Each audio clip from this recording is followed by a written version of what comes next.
بسم اللہ الرحمن الرحیم وصلی اللہ علی النبی الکریم رب اشرح لی صدری ویسر لی امری واحلل عقدۃ من لسانی یفقہوا قولی۔ آج کا ٹاپک ہے اسلام ان اے نیو ایج، اسلام ایک نئے زمانے میں۔ یہ بہت ہی امپورٹنٹ ٹاپک ہے کیونکہ یہ جو نیا زمانہ ہے یہ پرو اسلام زمانہ ہے،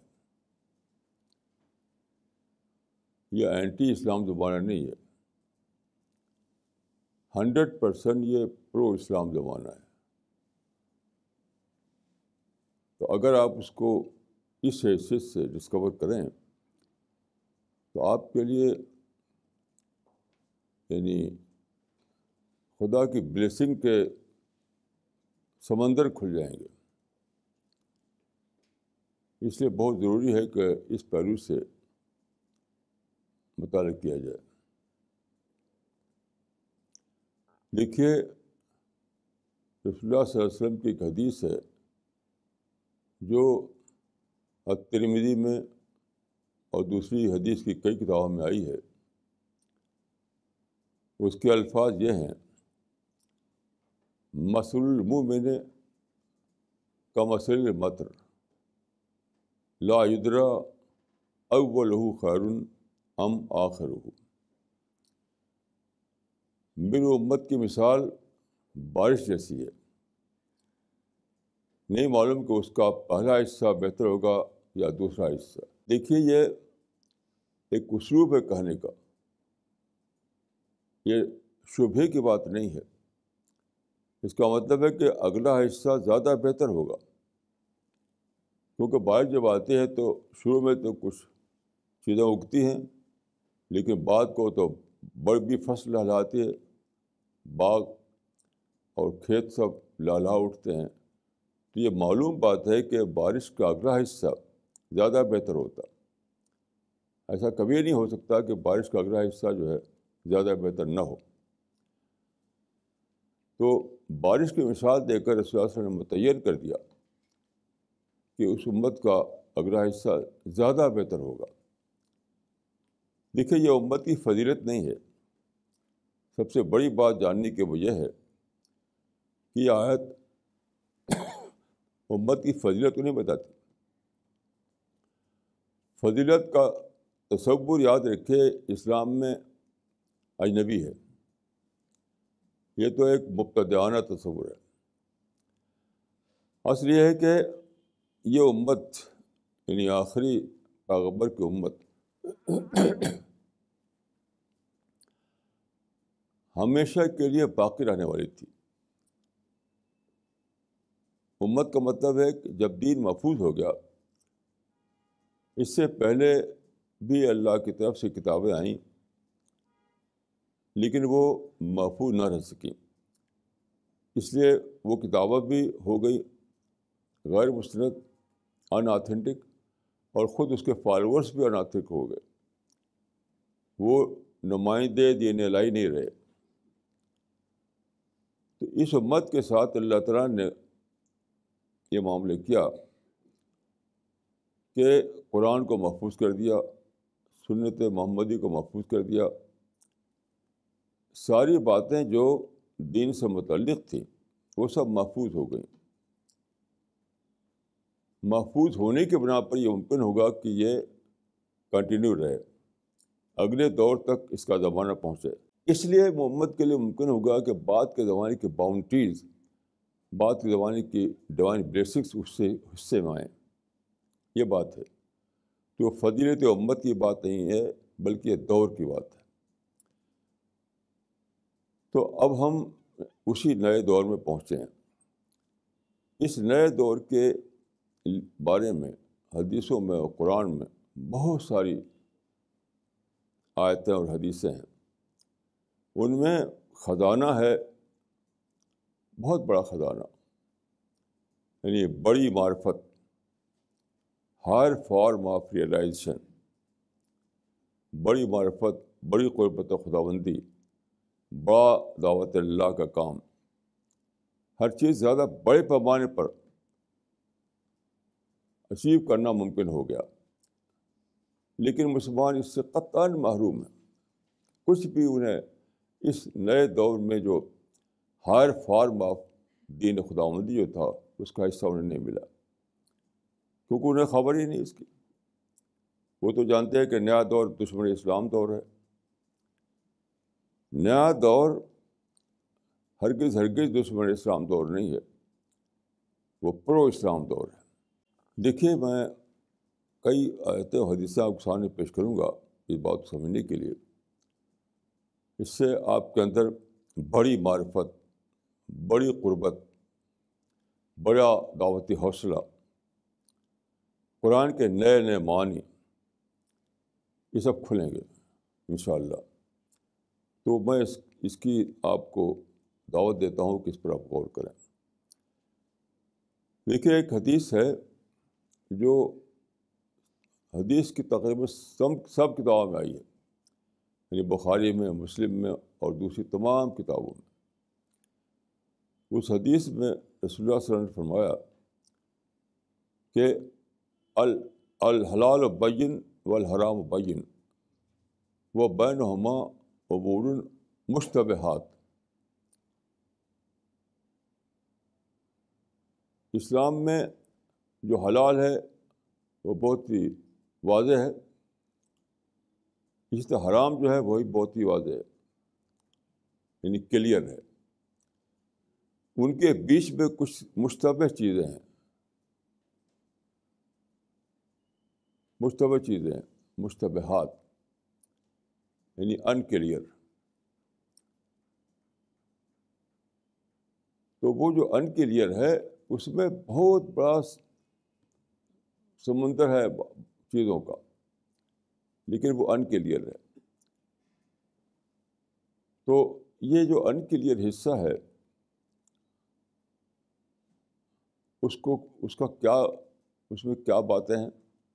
یہ بہت ہی عجیب بات ہے کہ پوری تاریخ میں اس سے بے خبر رہ گئے لوگ۔ اور اس کا میں حوالہ دیتا ہوں آپ کو کہ علامہ انور شاہ کشمیری، جو بہت ہی ٹاپ کے محدث تھے، ساری حدیث کی کتابیں، سارے متعلق کتابیں، سارا ذخیرہ جو ہے سنت کا وہ انہوں نے پڑھا تھا۔ تو وہ لکھتے ہیں، ان کی کتاب میرے پاس موجود ہے جو اعمالی ہے، لیکن بار انہی کتاب ہے۔ وہ کہتے ہیں کہ میں نے سب پڑھا، شوکانی کی کتاب پڑھی، فلاں کی کتاب پڑھی، سارا پڑھ ڈالا میں نے اس حدیث کو سمجھنے کے لیے، لیکن اس پر لکھتے ہیں کہ لم یتحصل شیء غیر حل اللغات، غیر حل الالفاظ، لم یتحصل شیء غیر حل الالفاظ۔ یعنی یہ سارا ذخیرہ جو اس حدیث کی شرح میں لکھا گیا ہے، اس میں اس حدیث کے معنی پر مجھے کچھ نہیں ملا، صرف الفاظ کی گرامیٹیکل ایکسپلینیشن، لٹرل ایکسپلینیشن، بس یہ ملا۔ آپ غور کیجئے کیسی عجیب بات یہ ہے۔ اور اس حدیث کے بارے میں جو کہ بخاری میں بھی ہے، اور ابن حجر کی جو کتاب ہے فتح الباری، ابن حجر کی کتاب جو فتح الباری ہے اس کو حدیث کا انسائکلوپیڈیا کہا جاتا ہے، 20 جلدوں میں ہے وہ۔ اس میں بھی اس پر بحث ہے، لیکن ایک جملہ بھی اس کی معنویت، اس کی میننگ کے بارے میں کچھ نہیں ہے۔ کیسی عجیب بات ہے۔ لیکن اسی میں ایک جملہ بہت اہم لکھا انہوں نے کہ معرفت و حکمہا ممکن لیکن للناس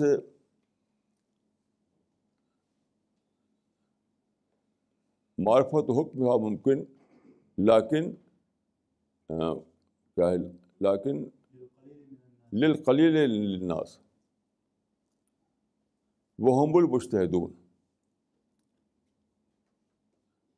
کہ اس حدیث میں جو بات ہے اس کا جاننا ممکن ہے، لیکن تھوڑے لوگوں کے لیے ممکن ہے وہ. اب وہ کون تھوڑے لوگ ہیں؟ وہ مجتہد لوگ ہیں. معرفت حکمہا ممکن ولیکن للقلیل من الناس وہم المجتہدون. اس سے کیا نکلا؟ معنی کہ جو بڑے بڑے معنی ہیں جو حدیث قرآن میں، اس کے لیے اجتہاد کی ضرورت ہے. اجتہادی غور و فکر، اجتہادی ذہن. اگر آپ کے اندر اجتہادی صلاحیت نہیں ہے تو ان معنی تک آپ پہنچے گے نہیں. اس کا مطلب کیا ہوا کہ اجتہاد نہ کرنے کی وجہ سے پوری امت جو ہے اسلام کے ریڈیوسڈ فارم تک پہنچ سکی. اسلام کا جو ہائر فارم تھا اس سے بے خبر رہ گئی. کیسی عجیب محرومی ہے یہ. اور دیکھیے رسول اللہ صلی اللہ علیہ وسلم نے اس معاملے میں اپنی امت کو ایک بہت بڑی ہدایت دی تھی کہ اجتہاد ہر حال میں کرو. اگر غلط اجتہاد ہو جائے تب بھی کرو اجتہاد. یہ کیسی عجیب چیز ہے. دیکھیے بخاری میں ایک روایت ہے اجتہاد کے بارے میں، صحیح البخاری میں، کہ ایک شخص اجتہاد کرتا ہے اور اجتہاد میں غلطی کر جاتا ہے تب بھی اس کے لیے ایک ثواب ہے. اس حدیث میں ہے کہ اگر اجتہاد صحیح ہو تو ڈبل ثواب ہے، اگر صحیح نہ ہو، غلطی ہو جائے تب بھی ایک ثواب ہے. اس کا مطلب کیا ہے؟ یہ اجتہاد کو ابھارنا ہے، اجتہاد کا شوق دلانا ہے کہ بلا ڈرے ہوئے اجتہاد کرو. کیسی عجیب بات ہے. یہ بد رہو کہ اجتہاد کر کے تم غلطی کر جاؤ گے. غلطی کرو گے تب بھی اللہ تعالیٰ تم کو انعام دے گا. صرف اپنی نیت کا لحاظ رکھو. انما الاعمال بالنیات. اپنی نیت کو دیکھو کہ نیت درست ہو. نیت اگر درست ہے، یعنی فہم دین کی نیت ہے، اللہ کی معرفت جاننے کی نیت ہے، اللہ کو قربت حاصل کرنے کی نیت ہے،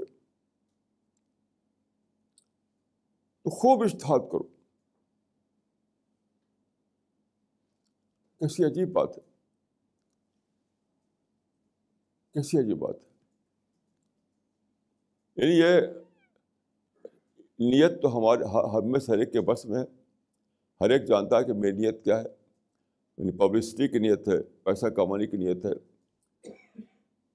یا دنیا کا فائدہ اٹھانے کی نیت ہے، پولیٹیکل فائدہ مقصود ہے. یہ سب یہاں ہوتا ہے. وہ ہم میں ہر کو پتہ ہے. کوئی بھی نہیں ہے ایسا آدمی جو یہ نہ جانے کہ میری نیت کیا ہے. تو جب نیت کا پتہ ہے آپ کو تو بس نیت کو دیکھیے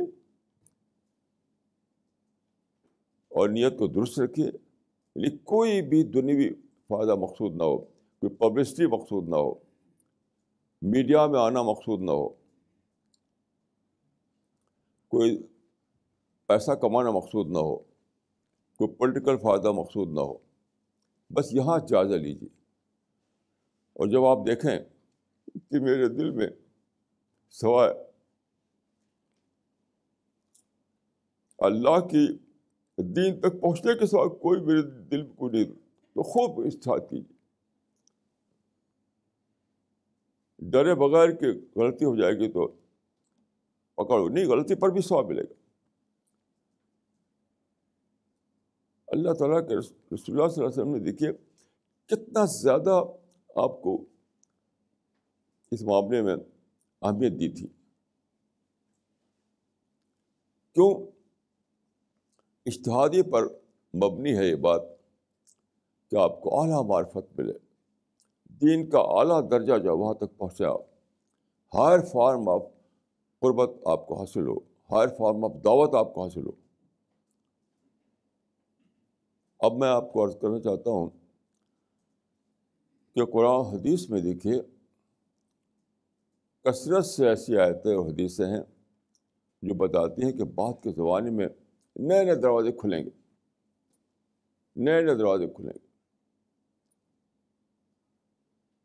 مثلاً آج میں سوچ رہا تھا صبح کو کہ قرآن میں ہے کہ رسول اللہ صلی اللہ علیہ وسلم کے لیے معجزے نہیں دیے گئے.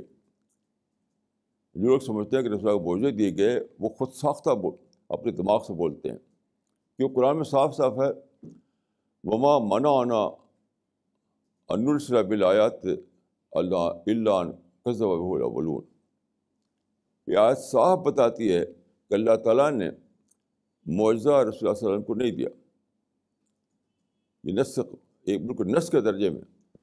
اب جو شخص ثابت کرنا چاہتا ہے کہ مجھے دیے گئے تو وہ اس کے اپنے مائنڈ کی بات ہے. اچھا ایسا کیوں ہوا؟ یہ سادہ بات نہیں یاد رکھیے. یہ رسول اللہ کے امت کے یا رسول اللہ کے دین میں کوئی کمی کی بات نہیں ہے، بلکہ ایک نئے پہلو کی بات ہے، وسیع تر پہلو کی بات. وہ یہ ہے کہ اللہ تعالیٰ نے مقدر کیا تھا کہ رسول اللہ کی مشن سے جو انقلاب آیا ہے، جو نیا پروسیس جاری ہوا ہے تاریخ میں، اس کے بعد ایک نیا دور آئے گا اور یہ ممکن ہو جائے گا کہ جو بذریعہ معجزات ہوا کرتے تھے وہ ٹیکنالوجیز ہونے لگے. کیسی عجیب بات ہے. حضرت موسیٰ علیہ السلام کے ہاتھ میں ایک لاٹھی تھی، ایک ڈنڈا لکڑی کا. تو اللہ تعالیٰ نے ان کو ایک معجزہ دیا کہ وہ جب ڈالتے تھے اس کو زمین پر تو سانپ بن کر رہنے لگتا تھا، یعنی میٹر جو ہے موو کرتا تھا. آج ٹیکنالوجی کے نتیجے میں کیا ہے، بہت بڑے پیمانے پر میٹر موو کر رہا ہے، کار بن کر چل رہا ہے، ہوائی جہاز بن کر اڑ رہا ہے.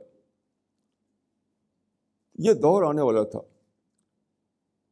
تو معجزے کا بہت بڑا بدل اللہ تعالیٰ نے مقدر کر دیا تھا انسان کے لیے، اس امت کے لیے. تو معجزہ تو ایک شخص دکھا سکتا تھا، ایک شخص. اب کیا ہے کہ پوری امت جو ہے معجزے میں شریک ہے. یہ میٹر اس کو لے کر دوڑ رہا ہے، میٹر موو کر رہا ہے، موٹر حرکت کر رہا ہے، میٹر پورا کارخانہ چلا رہا ہے. تو رسول اللہ کے زمانے میں جو معجزہ آنا، یہ اعلان کیا اللہ تعالیٰ نے کہ آپ معجزہ نہیں آئے گا، تو اس میں یہ چیز انڈرسٹوڈ تھی کہ اب ایک سپر معجزہ تم کو دیا جائے گا کہ پورا میٹر جو ہے وہ تمہاری معجزہ بن جائے گا. ہر امت کے لیے ممکن ہو جائے کہ وہ اس معجزے سے حصہ پائے. کیسی عجیب بات ہے، کیسی عجیب بات. ہم یہ ثابت کرنے میں پھنسے ہوئے ہیں کہ رسول اللہ کو معجزہ دیے گئے، اور اللہ تعالیٰ یہ بتا رہا ہے کہ اس سے بڑی چیز تم کو دی گئی جس میں پوری امت شریک ہے، پوری امت شریک ہے اس میں. کیسی عجیب بات ہے. ابھی دیکھیے میں ایک بہت ہی عجیب مثال یہ پرچہ میرے ہاتھ میں ہے، نئی دہلی کا انگلش ڈیلی، نئی دہلی کا انگلش روزنامہ ہندوستان ٹائمز. یہ شمارہ ہے 16 مارچ 2012 کا، 2012 کا 16 مارچ کا پرچہ. اس کا پیج 17 پر ایک نیوز آئی ہے جس کی ہیڈنگ ہے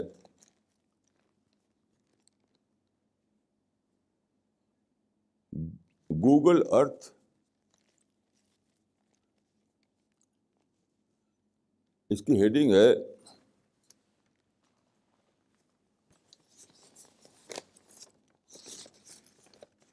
Google Earth helps Indian reunite with family.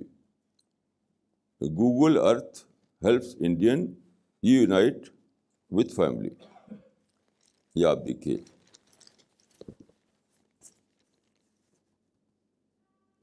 ایک عجیب غریب کہانی ہے اور بہت ہی ایمان افروز بات. دیکھیے قصہ یہ ہے، اس میں جو چھپا ہے، ایک بچہ 5 سال کا، وہ انڈیا میں پیدا ہوا، غریب فیملی میں، بھیک مانگتا تھا، یعنی 5 سال. تو اپنے ایک گاؤں میں رہتا تھا، وہاں جو قریب کا ریلوے اسٹیشن تھا وہاں پر بھیک مانگنے کے لیے گیا وہ. تو کسی گاڑی پہ بیٹھ گیا وہ، یعنی مسافروں میں بھیک مانگنے کے لیے. اب گاڑی چل پڑی. اب گاڑی کہیں جا کر ایک نئے اسٹیشن میں اتار دیا اس نے. اب 5 سال کا بچہ، اس سمجھ نہیں آتا کیا کرے، ادھر ادھر وہ گھوم رہا ہے. وہاں پر ایک آسٹریلین جوڑا تھا آیا ہوا. ان کے پاس وہ بچے یعنی اولاد نہیں تھی. وہ اڈاپٹ کرنے کے لیے ایک بچہ چاہتے تھے وہ. تو کسی وجہ سے وہ بچہ جو ہے ان کو پسند آ گیا، جو 5 سال کا تھا اس وقت. اس کو اپنے ساتھ لے لیا انہوں نے اور لے کر گئے. آسٹریلیا کے تھے وہ لوگ. آسٹریلیا میں ایک آئی لینڈ ہے ٹسمانیہ. ٹسمانیہ میں ان کا بزنس تھا، وہاں پر لے گئے. اس 5 سال بچے کو پڑھایا لکھایا انہوں نے، پھر اس کو بزنس میں لگایا اور وہ کافی پیسہ بھی کمایا اس نے. پڑھ لکھ کے انگریزی جاننے لگا. تو اس طرح 25 سال بیت گئے. 25 سال. پھر اس کو خیال آیا، اس کے مائنڈ میں ایک فینٹ آئیڈیا تھا اپنے گاؤں کا. تو اس کو یاد آتی تھی اپنے ماں باپ کی، بھائی بہن کی. تو فینٹ آئیڈیا تھا کہ میرا گاؤں ایسا تھا. تو آپ جانتے ہیں آج کل ایک جس کو کہتے ہیں گوگل ارتھ، فضا میں ایسا سیٹلائٹ ہے جس میں پورے زمین کا نقشہ ہے. آپ اس کو اگر آپ سوئچ دبائیں اور سرچ کریں تو جہاں آپ بیٹھے ہوئے ہیں یہ وہاں دکھائی دے گا آپ کو. کمپیوٹر کی اسکرین پہ دکھائی دے گا، وہ اس کو اسپاٹ کر لے گا اس کو. تو وہ بچہ جو آسٹریلیا میں پڑھا بڑھا اور کافی تعلیم یافتہ ہو گیا، بزنس بھی ہو گیا اس کا. تو 25 سال کے بعد اس کو خیال ہوا کیوں نہ میں تلاش کروں. تو گوگل ارتھ پر گیا. وہ تلاش کرتے کرتے اس کے سامنے ایک گاؤں کا نقشہ آیا. یہ تو میرا گاؤں ہے.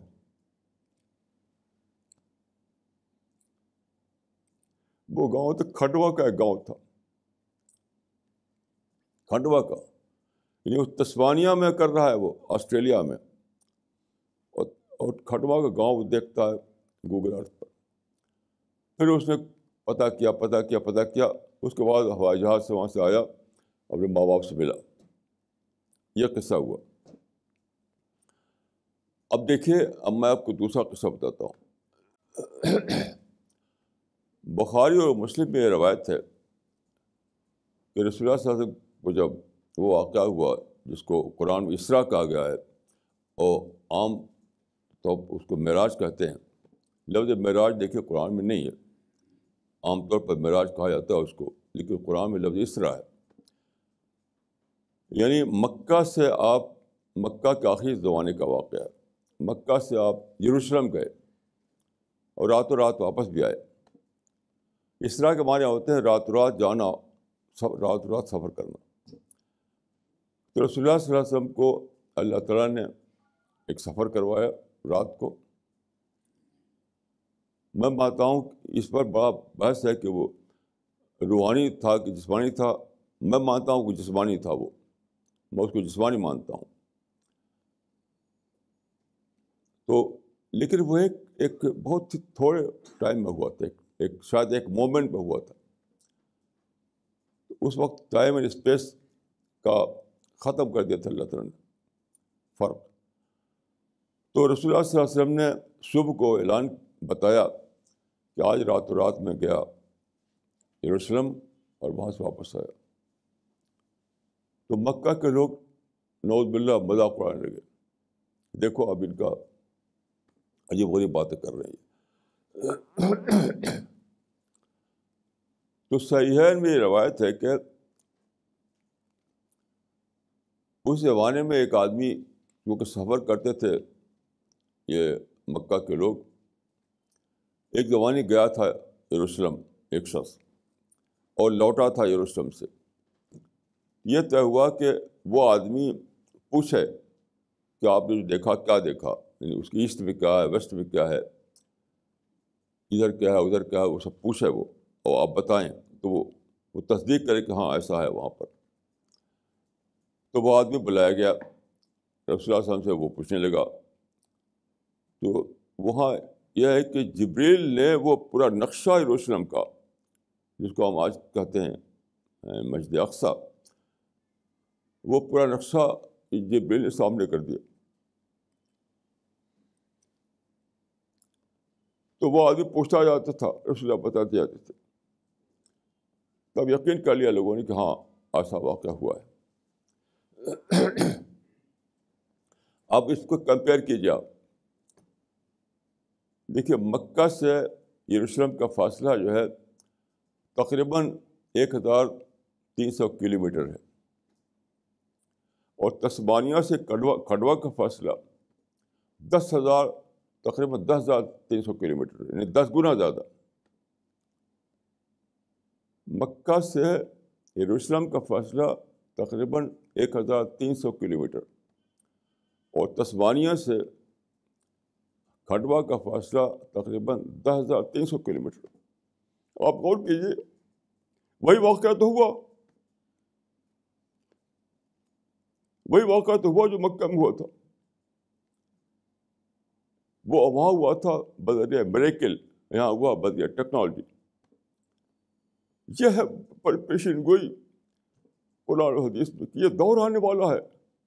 اس دور کا وہ اس دور میں امت ہوگی محمدی، اس کو حصہ ملے گا اس میں سے، اس میں وہ اعلیٰ معرفت حاصل کرے گی، اعلیٰ دعوت کا کام کرے گی. اب غور کیجیے کہ اتنی بڑی بڑی باتیں ہیں، لیکن پوری امت اندھیرے میں جی رہی ہے. وہ سمجھتی ہے کہ سارے لوگ دشمن ہیں، ہر طرف دشمنی پھیلی ہوئی. حالانکہ انہیں تو کھولا یہ سب. اللہ تعالیٰ نے ذریعہ بنایا لوگوں کو یہ سب ٹیکنالوجی کو ڈسکور کرنے کا. اس کی بھی پیشین گوئی موجود ہے حدیث میں، بخاری میں، ان اللہ لا یؤید الدین بالرجل الفاجر. اللہ اس دین کی مدد سیکولر لوگوں سے کرائے گا. فاجر کا مطلب سیکولر. آپ غور کیجیے، اللہ تعالیٰ نے اتنا زیادہ کھول دیا اپنی رحمتوں کے دروازے کہ سیکولر لوگوں کو بھی اسی سپورٹ پر لگا دیا، اور دکھایا کہ دیکھو جس طرح سے کھڈوا کا بچہ 10,000 سے زیادہ دوری پر، 10,000 کلومیٹر سے زیادہ دوری پر اپنی فیملی کو اسپاٹ کر سکتا تھا، آج یہ ممکن ہو گیا ہے کہ تم سارے گلوب پر مدعو کو اسپاٹ کر سکو. کہاں کون مدعو ہے، کہاں کون بستی ہے، کہاں کون ٹاؤن ہے، سب تم دیکھ سکو، اور پھر گلوبل پلاننگ کرو دعوت ورک کی. آپ غور کیجیے کیسی عجیب بات ہے کہ کسی بھی ایک مقام پر رہ کر کے آپ، کسی بھی ایک مقام پر رہ کر کے آپ پورے گلوب کو دیکھ سکتے ہیں. کہاں کون بستی ہے، کہاں کون ٹاؤن ہے، کہاں کون شہر ہے، کہاں کون لوگ بستے ہیں، اور پھر آپ ایک گلوبل پلاننگ کریں اپنی دعوت ورک کی. یہ ممکن ہو گیا. یعنی کیسا عجیب حوصلے کا زمانہ یہ. لیکن لوگوں نے کیا کر رکھا ہے، مسلمانوں کو منفی ذہن میں مبتلا کر رکھا ہے. ایک عرب شیخ کی کتاب چھپی ہے، الافواج الثلاثہ، 3 سانپ، 3 بڑے سانپ. گائس مغرب جو ہے سانپ بن کر ہم ڈس رہا ہے. یہ کہ بالکل بے اصل بات ہے، کوئی اس کی حقیقت نہیں، بیس لیس. ایسے دیکھیے صحیح مسلم میں ایک روایت ہے کہ ایک زمانہ آئے گا جب میری امت کے لوگ کا یہ حال ہوگا کہ وہ قلعہ فتح کریں گے بغیر تلوار چلائے ہوئے. کیسی عجیب بات ہے. نہ تلوار چلائیں گے، نہ ہتھیار استعمال کریں گے، اور قلعہ فتح ہو جائے گا. کیسے؟ لا الہ الا اللہ کہہ کر کے فتح ہوگا. اس میں ہے کہ وہ لا الہ الا اللہ کہیں گے اور قلعہ فتح ہو جائے گا. یہ نعرہ تکبیر کی بات نہیں ہے. آج کل مسلمانوں کے جلسوں میں کہا ہوتا ہے نعرہ تکبیر. یہ سب بالکل مبتدعانہ افعال ہے. اس حدیث میں ایک ایک ایک ایک ایک امکان کو بتایا گیا ہے، ایک اسکوپ کو بتایا گیا ہے کہ بعد کے دور میں کیا کیا اسکوپ پیدا ہوگا. کہ تلوار کی طاقت آئیڈیالوجی میں آ جائے گی، تلوار کی طاقت پیسفل میتھڈ میں آ جائے گی، تلوار کی طاقت ٹیکنالوجی میں آ جائے گی. یہ سب ہے اس کے اندر. کیسی عجیب بات ہے.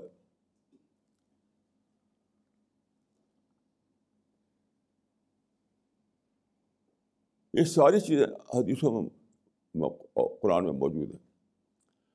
دیکھیے ایک بات میں عرض کروں گا کہ جو پیشین گوئیاں ہیں قرآن و حدیث میں وہ دو قسم کی ہیں. ایک انفرادی ایونٹ کی، ایک دور کی. ایک انفرادی واقعہ، ایک پورا دور. دو قسم کی ہیں. میں مثال دیتا ہوں آپ کو. دیکھیے قرآن میں ہے کہ جو حضرت موسیٰ کے زمانے کا جو فرعون تھا اس کے بارے میں کہ اللہ نے فرمایا جب وہ غرق ہوا سمندر میں تو الیوم ننجیک ببدنک لتکون لمن خلفک آیا. یہ اللہ نے فرمایا کہ فرعون کے باڈی کو ہم محفوظ رکھیں گے، پریزرو رکھیں گے، تاکہ وہ بعد والوں کی نصیحت بنے. یہ واقعہ اب سے 3500 سال پہلے ہوا ہے. 3500 سال پہلے. اور یہ آیت اتری 1400 سال پہلے. یعنی قرآن میں یہ آیت اتری رسول اللہ کے زمانے میں. جب قرآن اترا اس وقت ساری دنیا میں کوئی نہیں جانتا تھا کہ فرعون کا باڈی کہیں موجود ہے. کوئی کسی کو خبر نہیں تھی. اس میں اللہ تعالیٰ نے پیشین گوئی کی کہ اس کا باڈی ظاہر ہوگا. 19ویں صدی کے آخر میں 19ویں صدی کے آخر میں کچھ جرمن اورینٹلسٹ اور کچھ فرینچ اورینٹلسٹ گئے وہ قاہرہ میں ایک میوزیم ہے جس کو میں نے دیکھا ہے.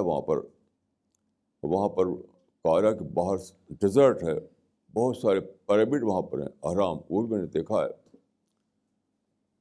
تو ان لوگوں کو ایک زمانہ آیا کہ ساری دنیا میں لگے ریسرچ کرنے، تحقیق کرنے، دریافت کرنے. تو انہوں نے گئے اہرام جو ہے بہت بڑی بلڈنگیں اس شکل کی ہیں، پیرامڈس. تو انہوں نے اس کے گیٹ کھولنا چاہا. تو وہاں پر مشہور تھا کہ اہرام کے اندر لعنت الفراعنہ ہے، فرعون کی لعنت. اس کو جو کھولے گا وہ مر جائے گا. تو جب ان مستشرقین نے گیٹ کھولا تو اندر سے بہت تیز قسم کی ہوا آئی. فوراً گیٹ بند کر دیا گیا. تو یہ لوگ جو ہے توہمات میں کو نہیں مانتے تھے. لعنت الفراعنہ کا جو توہماتی عقیدہ تھا اس کو نہیں مانتے تھے. انہوں نے تحقیق کی کہ آخر کیا چیز ہے اس کے اندر. تو معلوم ہوا کہ اہرام کے اندر جو وہ چھوٹی چھوٹی چڑیا ہوتی ہیں ابابیل ٹائپ کی، وہ اس میں ہزاروں سال سے وہ بیٹ کر رہی ہیں. اس کی بیٹ کی وجہ سے گیس نکلتی ہے. اس گیس کی وجہ سے ایسا ہوتا ہے کہ آدمی اس میں اگر داخل ہو تو مر جاتا ہے. یعنی گیس کو انہیل کر کے مر جاتا ہے. تو اس کو عرب لوگ کہتے تھے کہ لعنت الفراعنہ. تو ان لوگوں نے کیا کیا انہوں نے آج کل جو مشینیں ہوتی ہیں ہوا کو نکالنے کی، ہوا کو نکالا انہوں نے، ساری گیسیں جو ہیں باہر کی گئی. کیا نام ان کی مشین کا ہوتا ہے مجھے یاد نہیں ہے، نکالتے ہیں باہر. جیسے ایگزاسٹ فین ہوتا ہے، ہر جگہ لگایا تھا، وہ ایگزاسٹ فین کیا کرتا ہے، اندر کی ہوا باہر کرتا ہے. تو اندر کی ساری گیسیں جو تھیں وہ باہر نکالی گئی، جس کو انہیل کرنے سے آدمی مر جاتا تھا. تب وہ مستشرقین داخل ہوئے تو وہاں پر مومیائی کی ہوئی لاشیں موجود تھیں. اس میں ایک لاش تھی اس فرعون کی جو حضرت موسیٰ کا کنٹمپریری تھا، اس کو نکالا گیا. اور آج کے زمانے میں دیکھیے کاربن 14 ڈیٹنگ ٹیکنیک ہے، جس سے ٹھیک ایج معلوم ہوتی، ایج، عمر. تو کاربن 14 ڈیٹنگ کو اپلائی کیا گیا تو معلوم ہوا کہ یہ تو حضرت موسیٰ کا کنٹمپریری ہے. ٹھیک وہی زمانہ وہی ہے اس کا جو حضرت موسیٰ کا زمانہ تھا. یہ بات کنفرم ہو گئی کہ یہ وہی فرعون ہے، یہ اسی فرعون کی باڈی ہے جو غرق ہوا تھا حضرت موسیٰ کے زمانے میں. اس طرح سے اس آیت کی تصدیق ہو گئی کہ الیوم ننجی کے بدن کا لتکون لمن خلف کا آیا. ایک ایونٹ کے بارے میں پیشین گوئی کہ وہ مستقبل میں ظاہر ہوگا. اب میں ایک اور مثال دیتا ہوں. قرآن میں سورہ الروم میں ہے، غلبت الروم فی ادنی الارض وہم من بعد غلبہم سیغلبون فی بضع سنین. وہاں ایسا ہوا تھا کہ عرب کے اطراف میں دو بڑے سلطنتیں تھیں، رومی اور ایرانی. تو ان میں ٹکراؤ ہوا تو ایرانی ہار گئے، رومی جیت گئے. اس وقت بہت ہی عجیب غریب طور پر قرآن میں یہ پیشگوئی اتری کہ 10 سال کے اندر دوبارہ ایسا ہوگا کہ رومی جیت جائیں گے، ایرانی ہار جائیں گے. اور یہ واقعہ ٹھیک 10 سال کے اندر تقریباً 9 سال میں پیش آیا. یہ اس کی تفصیل میں نے لکھی اپنی کتاب میں، مذہب اور جدید چلیں. دو مثال وہ ہے جو ایک انفرادی ایونٹ کی پیشینگوئی قرآن میں آئی اور پھر وہ پوری ہوئی. اب ایج کو لیجیے، ایک ایج، یہ تو ایک انفرادی ایونٹ تھا، ایک انفرادی واقعہ. دوسری بہت ساری پیشینگوئیاں ہیں جس میں کہ پورے ایج کی پیشینگوئی ہے، پورے ایج کی. مثلاً دیکھیے، یہ بات میں اس لیے کر رہا ہوں کہ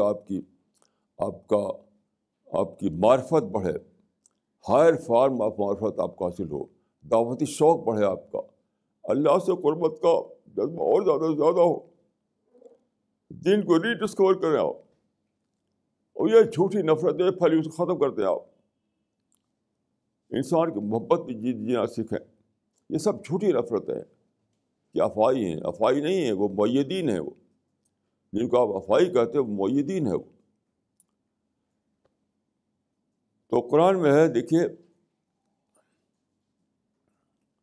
ایک آیت ہے کہ سنریہم آیاتنا فی الآفاق وفی انفسہم حتی یتبین لہم انہ الحق، کہ مستقبل میں ہم دکھائیں گے اپنی نشانیاں، یہاں تک نشانیاں آفاق میں اور انفس میں، یعنی پوری کائنات میں اور نیچر میں، یہاں تک کھل جائے کہ یہی حق ہے. یہ آئیڈیالوجیکل یعنی صداقت جو اسلام کی ہے اس کی سائنسی تصدیق.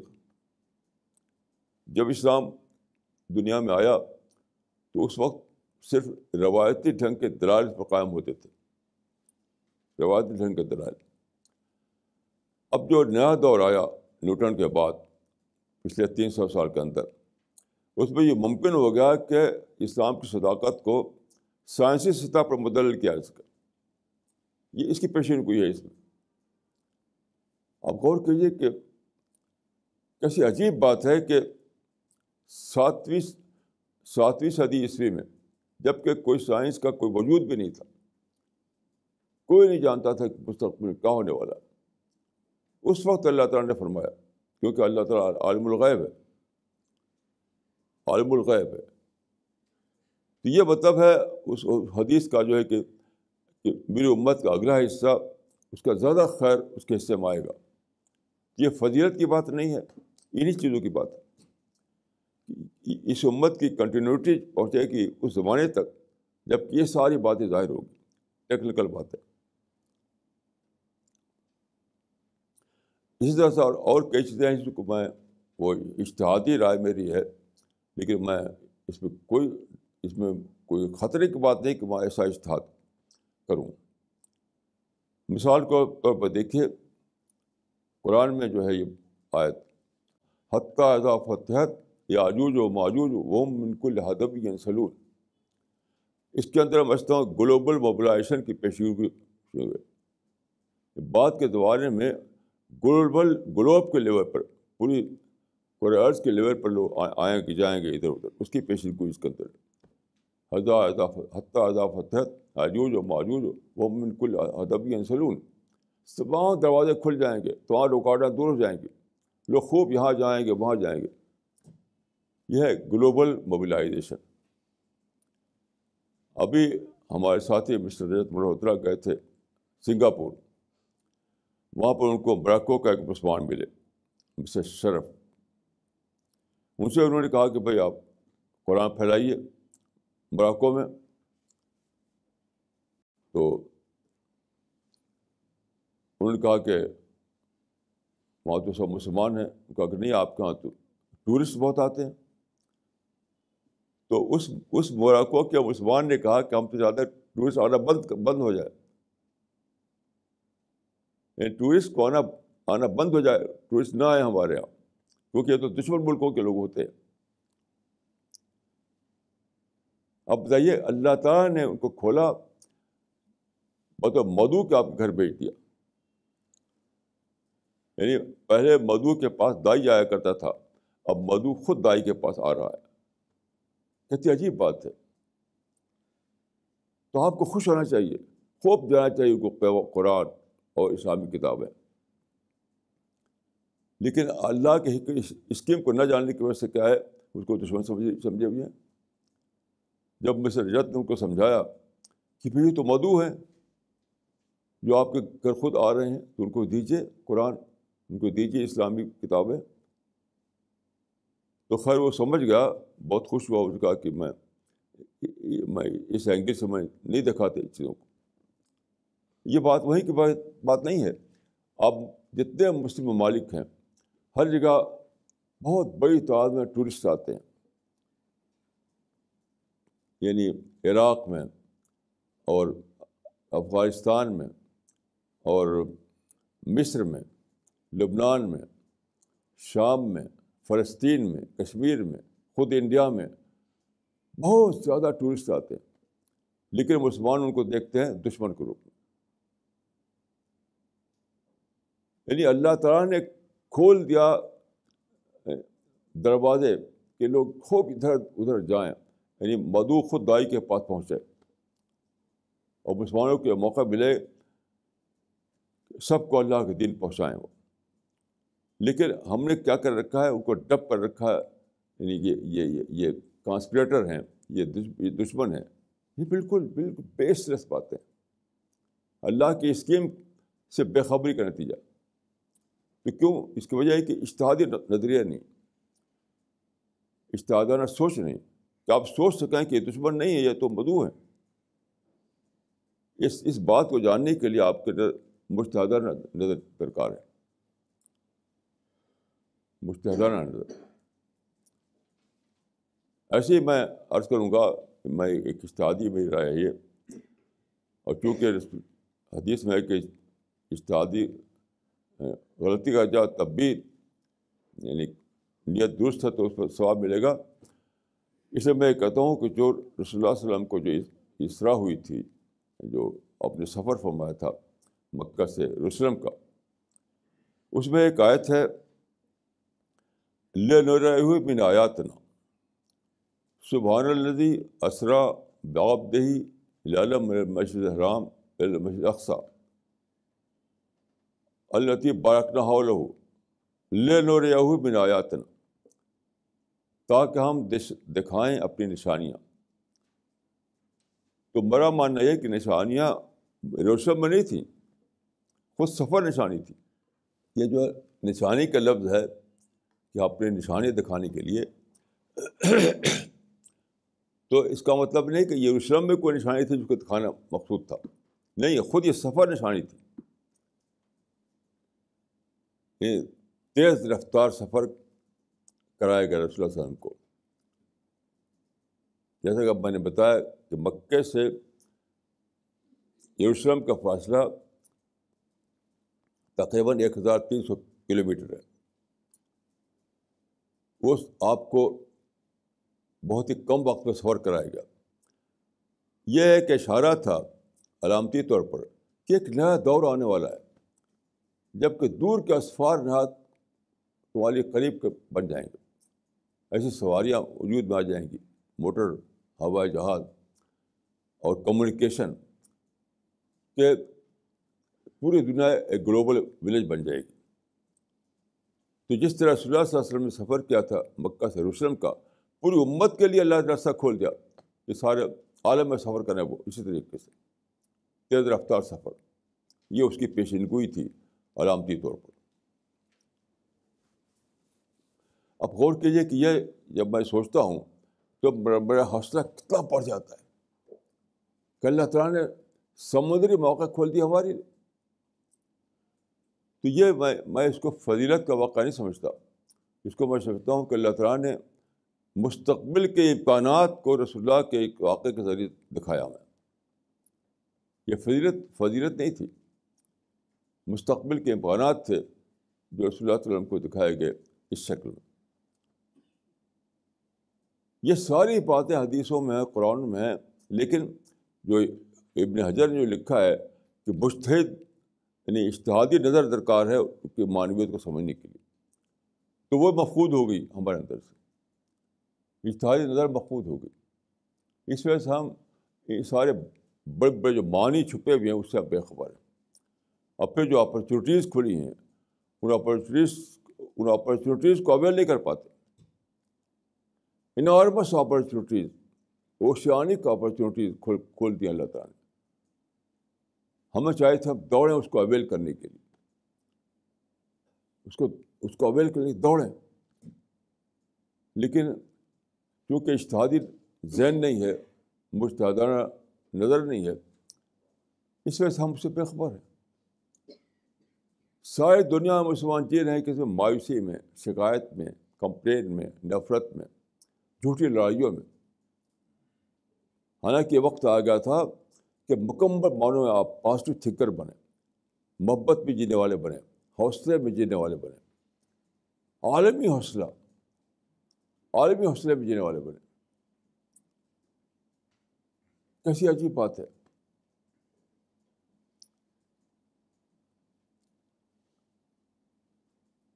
اس دور میں دیکھیے اللہ تعالیٰ نے ایک طرف مذہبی آزادی دنیا میں آ گئی جو کبھی نہیں تھی پہلے، کمیونیکیشن آ گیا جو کبھی نہیں تھا پہلے، پرنٹنگ پریس آ گیا جو پہلے کبھی نہیں تھا، الیکٹرانک میڈیا آ گیا جو پہلے کبھی نہیں تھا. یعنی سارے امکانات جو ہیں دعوت کے وہ آ گئے جو پہلے کبھی نہیں تھے. اسی طرح دیکھیے یہ جو حدیث ہے کہ لا يبقى على ظہر الارض بیت بدرین ولا وبرین الا ادخل اللہ کلمۃ الاسلام، کہ زمین کا کوئی چھوٹا بڑا گھر نہیں بچے گا جہاں اللہ اپنا کلمہ داخل نہ کر دے.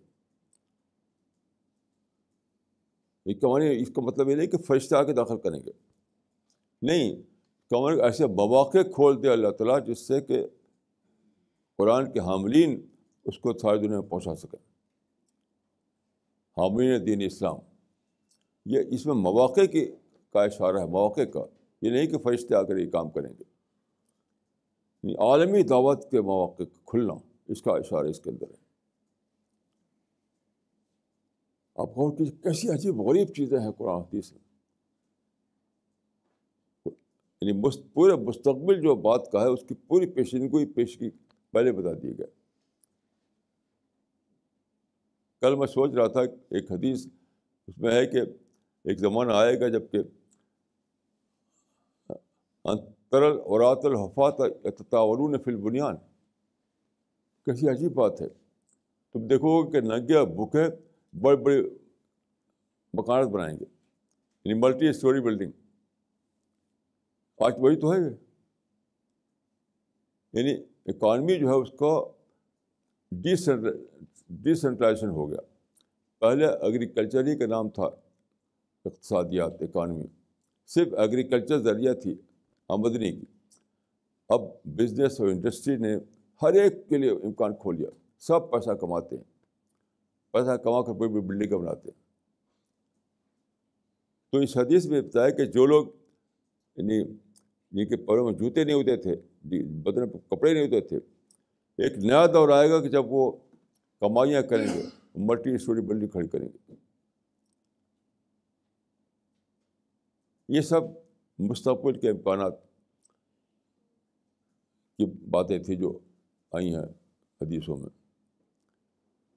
تو اس کا ایک پہلو وہ ہے جو دوسرے لوگ اس سے فائدہ اٹھا رہے ہیں. دوسرا پہلو وہ کہ جو اہل ایمان اس سے جو فائدہ اٹھائیں, یعنی اہل ایمان سے معرفت لیں, اہل ایمان سے قربت خداوندی غذا لیں, اہل ایمان اس سے دعوت کے مواقع تلاش کریں, اہل ایمان اس کے ذریعے اپرچونیٹی کو دریافت کر کے سارے عالم میں دعوت پھیلا دیں. ایک نیا حوصلہ, ایک نیا شوق, ایک نیا جذبہ, ایک نئی اسپرٹ, ایک نیا جنون کہنا چاہیے لوگوں کے اندر پیدا ہو جائے. یہ سب کیوں نہیں ہو رہا ہے؟ کیونکہ اجتہادی نظر مفقود ہے. کیسی عجیب بات ہے, کیسی عجیب بات ہے. پوری دنیا کے سارے ہی مسلمان تقریباً, کوئی مسلمان میرے علم میں نہیں ہے غالباً جو نگیٹو تھنکنگ میں نہ جیتا ہو. کیوں؟ بے خبر ہیں ان باتوں سے. اور بے خبر کیوں ہو گئے؟ کیونکہ مجتہدانہ انداز میں سوچنے کی صلاحیت نہیں ہے. خام خواہ ایک خوف بٹھا دیا ہے, خوف کہ اجتہاد کرو گے تو یہ ہو جائے گا, وہ ہو جائے گا. اجتہاد کرو گے تو اپنی نیت کو ٹٹولو بس. اجتہاد سے مت ڈرو, اپنی نیت کا جائزہ لو. اجتہاد سے ڈرنے کے بجائے اپنی نیت کا جائزہ لو. نیت درست ہے تو چھلانگ لگا دو سمندر میں. کیسی عجیب یہ تعلیمات ہیں قرآن و حدیث میں, اور کس طرح اس کا دروازہ بند کر رکھا لوگوں نے. آپ غور کیجیے, جب پرنٹنگ پریس آیا تو یہ ممکن ہوگا کہ قرآن کو چھاپ کر آپ ساری دنیا میں لوگوں تک پہنچا سکیں. اور پھر انٹرنیشنل لینگویج آ گئی, انگلش. آج دنیا کے تقریباً جتنے بھی ایجوکیٹڈ لوگ ہیں وہ تقریباً سب کے سب انگلش جانتے ہیں. تو کیسی عجیب بات ہے. یعنی ایک طرف ماڈرن جو حالات تھے, نئے دور کے حالات, اس نے ساری دنیا میں انگلش کو انٹرنیشنل لینگویج بنا دیا, جو کبھی ایسا نہیں ہوا تھا. دوسری طرف یہ ممکن ہوگا کہ قرآن کو چھاپ کر کے آپ اس کے ترجمے ساری دنیا میں پھیلا دیں. لیکن اجتہادی ذہن نہ ہونے کے نتیجہ دیکھیے کیا ہوا. پہلے تو یہ فتویٰ تھا کہ بغیر متن کے آپ قرآن چھاپ نہیں سکتے. یعنی عربی متن جو ہے اگر آپ انگریزی ترجمہ کریں, انگریزی ترجمے کے ساتھ ساتھ آپ کو عربی متن چھاپنی پڑے گی, ورنہ جائز ہی نہیں ہوگا وہ. اب اتنا موٹا سا بن گیا قرآن, ترجمہ اور متن کو لے کر کے. اب بتائیے کون اس کو پڑھے گا, کون اس کو ڈسٹریبیوٹ کرے گا. مزید کہ یہ فتویٰ لگ گیا کہ غیر مسلم اس کی بے حرمتی کریں گے, اس لیے متن کے ساتھ دے نہیں سکتے. متن کے بغیر اگر آپ دیں صرف ترجمہ تب بھی ناجائز, کہ متن ضروری ہے ساتھ ساتھ. ایک طرف یہ فتویٰ تھا کہ متن کے بغیر آپ ٹرانسلیٹ چھاپ نہیں سکتے. دوسرا یہ فتویٰ کہ متن کے بغیر آپ چھاپ نہیں سکتے, اور متن کے ساتھ آپ نے چھاپا تو اس کو دینا ناجائز. یعنی متن کے بغیر چھاپنا ناجائز اور متن کے ساتھ اس کو دینا ناجائز. نتیجہ کیا ہے؟ سارے دنیا میں لوگ جو ہے محروم تھے کہ قرآن کیا ہے جاننے کے لیے. پوری دنیا کو محروم کر دیا. یعنی میرا پورا بچپن کا زمانہ، جوانی کا زمانہ اس میں گزرا ہے اسی مصیبت میں کہ مت کے ساتھ چھاپو تو دینا ناجائز، مت کے بغیر چھاپو تو چھاپنا ناجائز. اب جو دروازہ کھلا ہے، جانتے ہیں کس نے کھولا ہے؟ یہ مسلمان نہیں کھولا ہے، اس نے، یہ سیکولر لوگوں نے کھولا ہے. جو سیکولر ادارے ہیں، بڑے بڑے پبلشنگ ادارے، انہوں نے دیکھا کہ قرآن کے انگریزی ترجمے کی مانگ ہے، تو انہوں نے کہا یہ جھنجھٹ چھوڑو، متن کے بغیر انگلش ترجمہ چھاپو.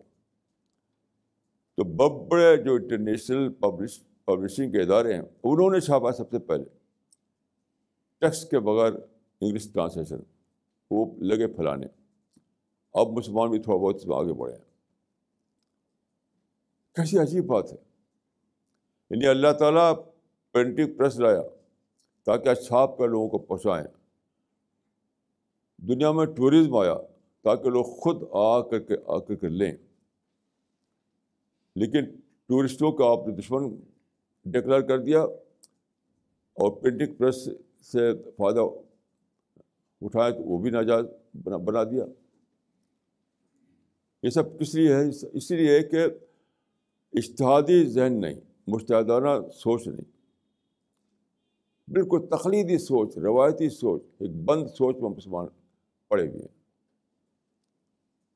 اور سارے مواقع یعنی بڑی معرفت سے محروم، بڑی دعوت سے محروم، بڑی قربت سے محروم، ہر چیز کا ایک ہائر فارم اس زمانے میں کھلا تھا، اس سب سے محروم. کیسی عجیب بات ہے. حتیٰ کہ بڑے حوصلے سے محروم، بڑا حوصلہ جو ہے اس سے بھی محروم. تو یہ بات ہے میں اس لیے کہہ رہا ہوں کہ آپ لوگ جو اللہ کے فضل سے یعنی جن کو کہ یہ سمجھ حاصل ہوئی ہے کہ وہ جانیں نئے دور کی اہمیت کو اور دعوت اللہ کی اہمیت کو، تو آپ لوگوں کے اندر یہ حوصلہ پیدا ہو کہ آپ کو یہ کام کرنا ہے. یعنی جس کو میں نے ایک بار تو کہا تھا کہ آئی ول ڈو اٹ کی اسپرٹ لے کے آگے بڑھنا ہے آپ کو. یعنی کوئی نہیں کرتا تو میں کروں گا یہ کام، کوئی نہیں کرتا تو مجھے کرنا ہے. آئی ول ڈو اٹ. یعنی حکومتیں نہیں کرتی، جماعتیں نہیں کرتی، تنظیمیں نہیں کرتی، لوگ نہیں کرتے تو نہ کریں. I will do it. اس اسپرٹ کے ساتھ آپ کو آگے بڑھنا ہے. دوسرے نہیں کرتے تو نہ کریں، مجھے کر ڈالنا ہے اس کام کو. اس لیے یہ باتیں میں آپ سے کہہ رہا ہوں. تو نئے دور کو سمجھیے، نئے دور کے جو نئے مواقع کھلے ہیں اس کو جانیے، اور اللہ تعالیٰ نے جو آپ کو لمحہ دیا ہے اس لمحے کو استعمال کیجیے. اعلیٰ معرفت میں جینا سیکھیے، اللہ کی اعلیٰ قربت حاصل کیجیے، اعلیٰ پیمانے کی دعوت کا کام کیجیے.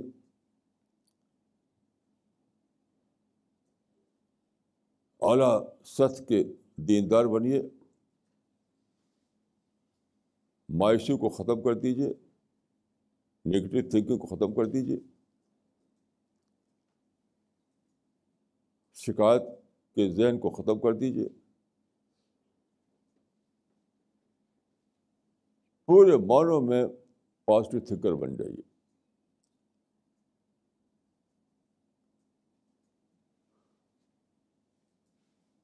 اور جتنا زیادہ آپ سوچیں گے اس پہلو سے، یہ سب باتیں جو ہیں جتنا سوچیں گے اتنا ہی یہ سب صفات آتی چلی جائیں گی. جتنا زیادہ سوچیں گے ان نئے مواقع کو، نئے اس کو، اتنا ہی آپ کے اندر نیا حوصلہ، نیا شوق، نئی ہمت پیدا ہوتی چلی جائے گی. اندھا دھند آپ اس اس مشن کے لیے دنیا میں جمپ کر دیں گے. اور یاد رکھیے جب اللہ تعالیٰ کی طرف سے ایک موقع کھلا جائے تو اپنے آپ میں اس بات کا اشارہ ہوتا ہے کہ اللہ کی مدد بھی ضرور ملے گی. جیسے بارش ہوتی ہے تو اس میں ایک چیز چھپی ہوئی ہے کہ اگر تم دانہ ڈالو گے زمین میں تو فصل بھی اگے گی. یعنی بارش جو ہوئی پانی کی شکل میں، پانی برسا، وہی خاموش پیغام بھی دے رہا تھا کہ اگر تم نے دانہ ڈال دیا زمین میں تو اس کو اللہ تعالیٰ اگائے گا، اس کو درخت بنائے گا. تو جو مواقع کھولے گئے ہیں اس میں اپنے آپ میں ایک چیز امپلیسٹ ہے کہ ان موقع کو اویل کرنے کے لیے اگر آپ کھڑے ہوں گے تو اللہ کی نصرتیں بھی آپ کے ساتھ ہو جائیں گی، اللہ کی مدد آپ کو حاصل ہوگی.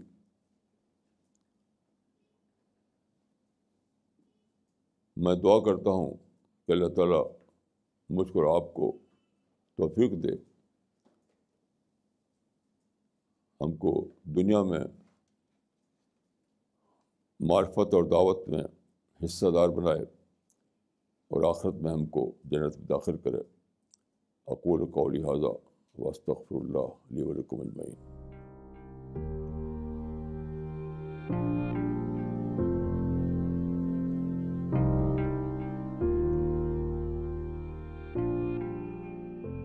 یہ سوال آیا ہے گلبرگہ سے مسٹر خان صاحب کا.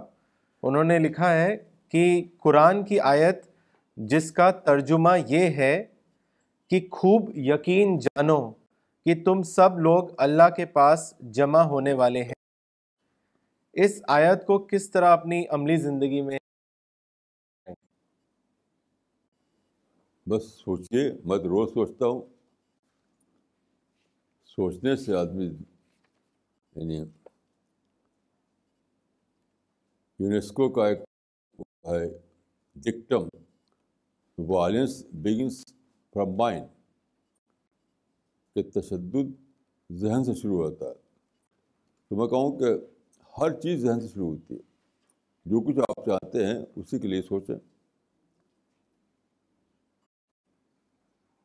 میں تو روز سوچتا ہوں، یعنی ابھی رات کو جب میں بستر پر گیا تو سوچ لگا کہ دیکھو میرے باپ مر گئے، میری ماں مر گئی، میرے چچا مر گئے، میرے بھائی مر گئے، میرے پڑوسی مر گئے، لیکن نام لے کر کے تو مجھے بھی مرنا ہے، مجھے بھی اللہ کے سامنے حاضر ہونا ہے. لوگ سوچتے نہیں. اصل بات یہ ہے کوئی پراسرار میتھڈ نہیں ہے اس کا. پراسرار میتھڈ کچھ بھی نہیں ہے. بس سوچیے کہ مجھے مرنا ہے اور مرنے کے بعد اللہ کے سامنے حاضر ہونا ہے. بس یہی ہے ماسٹر فارمولہ ہے، کوئی دوسرا فارمولہ نہیں، کوئی ٹیکنیک اس کی نہیں ہے، کوئی ہرگز نہیں ہے. مولانا اگلا سوال آیا ہے کشمیر سے مسٹر عارف جلانی صاحب کا. انہوں نے لکھا ہے کہ اللہ سے محبت کرنے کے لیے دل کیسے لگ جائے، اس کے لیے کیا کیا جائے، وضاحت فرمائیں.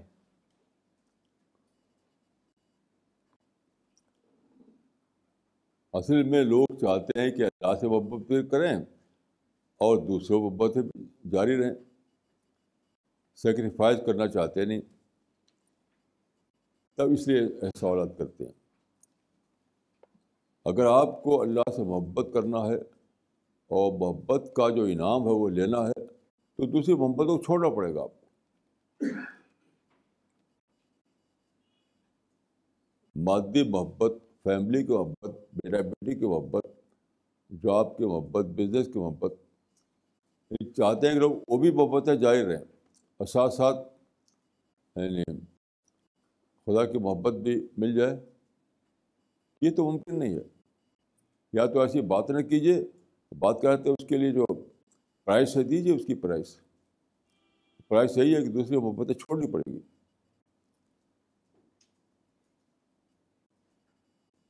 بہت سمپل سی بات ہے، اس میں کوئی پیچیدہ بات نہیں ہے کہ غیر اللہ کی محبت چھوڑیے، اپنے آپ اللہ کی محبت آپ کے دل میں بیٹھ جائے گی. یہی اس کی پرائز ہے. اگر آپ پرائز دینے کے تیار نہیں تو پھر محبت خدا کی بات ہی مت کیجیے. بے فائدہ بات کرنا. کچھ بھی اس کا دوسرا نسخہ اس کا نہیں ہے. قرآن کی پہلی آیت ہے الحمد للہ. ایک ہے الحمد لغیر اللہ، ایک ہے الحب للہ، ایک الحب لغیر اللہ. تو الحب لغیر اللہ سے اپنے کو دور کر لیجئے، بس الحب للہ اپنے آپ آ جائے گا. تو یا تو آپ اس پرائز دیجیے، نہیں پرائز دینے کے تیار ہیں تو پھر یہ بات مت کہیے. اور اس کی امید نہ رکھیے کہ اللہ تعالیٰ کہاں آپ جب پہنچیں گے تو وہاں آپ کو یعنی وہ ریوارڈ ملے گا جو اللہ سے محبت کرنے والے بندوں کے لیے مقدر ہے. مولانا اگلا سوال آیا ہے بہار سے مولانا فرحاد سلفی صاحب کا. انہوں نے آپ سے پوچھا ہے کہ is word to word study of the Quran the best way of understanding the Quran? Please comment. کوئی بیسٹ وے نہیں ہے، غور کرنا اور دعا کرنا، اور کوئی دوسرا نہیں. ایک طریقہ نکلا تھا بہت پہلے کہ تحت اللفظ ترجمہ. یہ کچھ یہ سب بیکار بات ہے. تکنیک سے کچھ سمجھ نہیں آ سکتے آپ قرآن کو. طرح طرح کی ٹیکنیک نکالتے ہیں لوگ، کچھ نہیں. سوچیے اور دعا کیجیے، سوچیے اور دعا کیجیے، یعنی تدبر اور دعا، بس. کوئی ٹیکنیک نہیں ہے قرآن کو سمجھنے کے لیے. ایک چھاپا گیا تھا ترجمہ، چھاپا گیا تھا ہر لفظ کے نیچے ترجمہ، ہر لفظ کے نیچے ترجمہ. اس طرح کی ٹیکنیک بالکل بے فائدہ ہے. کوئی بھی ٹیکنیک آپ کو فہم قرآن میں مددگار نہیں بن سکتی. صرف تدبر کرنا اور دعا کرنا، بس. اپنی طرف سے تدبر، اللہ کی طرف دعا. یہ واحد طریقہ، کوئی طریقہ نہیں. مولانا اگلا سوال دلی سے آیا ہے. مسٹر پرتیک شرما نے لکھا ہے. انہوں نے آپ سے پوچھا ہے کہ all religions basically teach followers to do good deeds. Why should a person then only follow Islam? دیکھیے، اگر آپ سنجیدہ ہیں تو میں کہوں گا کہ آل ریلیجن کا معاملہ ہی نہیں ہے. یہاں آل ریلیجن کا معاملہ ہی نہیں ہے، کیونکہ دوسرے مذاہب جو ہے وہ پریزرو مذاہب نہیں. اسلامی ایک محفوظ مذہب ہے، پریزرو مذہب. تو یہ یعنی کئی کے درمیان کا معاملہ ہے نہیں، ایک کے درمیان کا معاملہ ہے. تمام اسکالرس جو ہیں اس پر متفق ہیں کہ پچھلے جتنے مذہب ہیں اسلام سے پہلے کے، وہ کوئی بھی محفوظ نہیں، پریزرو نہیں. کا ٹیکسٹ کی ہسٹری کوئی چیز پریزرو نہیں، سب ماٿولوجی ہے. پچھلے مذاہب جو ماٿولوجی پر پیش کرتے ہیں، ہسٹری پر نہیں پیش کرتے. یہ تمام اسکالرس کا یہ یعنی وہ ہے ماننا ہے کہ پچھلے دوسرے مذاہب جو ہیں وہ ماٿولوجی پر پیش کرتے ہیں، اسلام ہسٹری پہ پیش کرتا ہے. اس لیے آج اسلام جو آتھینٹک ہے، تو اسلام ہی ایک آتھینٹک ورژن ہے خدا کے یعنی ریلیجن آف گاڈ کا. ریلیجن آف گاڈ جو ہے پہلے بھی آیا، لیکن وہ محفوظ نہیں رکھ سکا اس زمانے کے لوگ. لیکن اسلام جو ہے محفوظ ہے. تو اسلام کی حیثیت یہ نہیں کہ وہ سپیریئر ہے یا افضل ہے یا مکمل، یہ سب کچھ نہیں. یہ میں نہیں مانتا اس کو. اسلام نہ سپیریئر ہے، نہ افضل ہے، نہ مکمل ہے، کچھ نہیں. وہ ریلیجن آف گاڈ کا آتھینٹک ورژن ہے، بس. اس کے سوا کچھ نہیں. تو جو آدمی واقعی سنسیئر ہے ریلیجن آف گاڈ کو جاننے کے لیے، تو میں نہیں سمجھتا کہ وہ اس میں اس کی دو رائے ہو سکتی ہے کہ جو آتھینٹک ورژن ہے، جس کی ہسٹری پوری طرح سے معلوم ہے، اس کو لے، نہ ان کو لے جو کہ ماٿولوجی پر بیس کرتے ہیں. یہ ہے اس معاملے میں خالص سائنٹیفک اسٹیٹمنٹ. مولانا ان کا ایک اور سوال ہے، انہوں نے لکھا ہے کہ religion should be flexible. Islam is very rigid and has several rules with do's and don'ts. Why is this so? مسئلہ یہ نہیں ہے، تو آپ کا اپنا کرائٹیرین ہے فلیکسیبل. اسلام تو یقیناً پوری طرح فلیکسیبل ہے، لیکن چیز یہ ہے کہ یہ وہ لوگ کے خیالات ہوتے ہیں جو ریلیجن کو، یعنی دیکھیے ریلیجن کے دو کانسیپٹ ہیں. ایک ہے بیسڈ آن ریویلیشن، ایک ہے سمپلی ایک سوشل فنامنا. تو اگر آپ سوشل فنامنا کے طور پر ریلیجن کو مانتے ہیں تو آپ جو چاہیں کچھ شامل کر لیجیے، لیکن وہ ریلیجن جو ریویلیشن بیس کرتا ہے تو وہ تو یہ دیکھا گیا ٹیکسٹ میں کیا ہے، جو ٹیکسٹ میں ہے وہی آتھینٹک ہے. باقی یہ بالکل غلط ہے کہ اسلام فلیکسیبل نہیں. یہ مسلمان جو ہے ان کو دیکھ کر آپ رائے بنا رہے ہیں، تو مسلمان کا نام اسلام نہیں ہے. اسلام آخری حد تک فلیکسیبل ہے.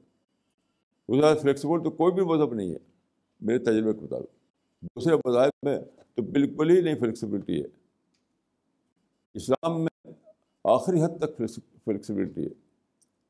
لیکن یہ چیز کرائٹیرین نہیں ہے. کرائٹیرین یہ ہے کہ آپ ایک سوشل فینامنا کے طور پر مانتے ہیں مذہب کو، یا اس کو ریولیشن بیسڈ مانتے ہیں. یہ کرائٹیرین ہے. میں مانتا ہوں ریولیشن بیسڈ. تو جو ریولیشن میں جو چیز ہے وہی آتھینٹک رہے گی. باقی یہ فلیکسیبل ہے نہیں، یہ تو بالکل irrelevant بات ہے، کیونکہ فلیکسیبل تو بہت ہے. اسلام سے زیادہ کوئی مذہب فلیکسیبل نہیں. مولانا اگلا سوال آیا ہے حیدرآباد پاکستان سے مسٹر نعمان افضل صاحب کا. انہوں نے آپ سے پوچھا ہے کہ کیا مسلمانوں کو بھی غیر مسلموں کی طرح دعوت دی جائے، یا دعوت کا کام غیر مسلموں کے لیے ہی ہے؟ سب کے لیے ہے. جس کو اسلام پر شک ہو، جو اسلام کو نہ مانتا ہو، اسلام کے بارے میں جس کو سوالات ہوں، ان سب کو دعوت کرنا ہے. اس میں تو کوئی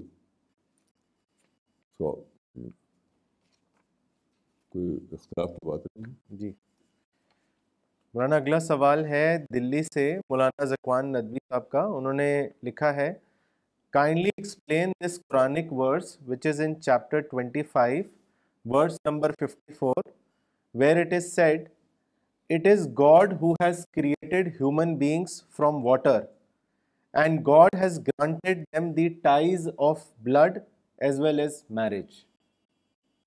ہاں، یہ جو تعلق ہوتا ہے اس کی طرف اس میں اشارہ ہے. تعلق دو بنیاد پر ہوتا ہے، ایک رشتہ اور ایک خون. یعنی ایک یہ کہ ہم خون یعنی بلڈ ریلیشن شپ کی وجہ سے متعلق ہو جاتے ہیں. ایک یہ ہے کہ رشتہ داری کی وجہ پر شادیاں ہوتی ہیں تو رشتہ داری قائم ہوتی ہیں. تو اس کی طرف اشارہ ہے کہ یہ جو ہے تعلق جو قائم ہوتا ہے خون سے یا رشتہ داری سے، یہ اللہ تعالیٰ کی ایک نعمت ہے. کیونکہ آپ جانتے ہیں کہ جانوروں میں ایسا نہیں ہوتا. یہ تعلقات جانوروں میں نہیں ہیں. وہاں نہ رشتہ داری کے اعتبار سے ہے، نہ خون کے اعتبار سے.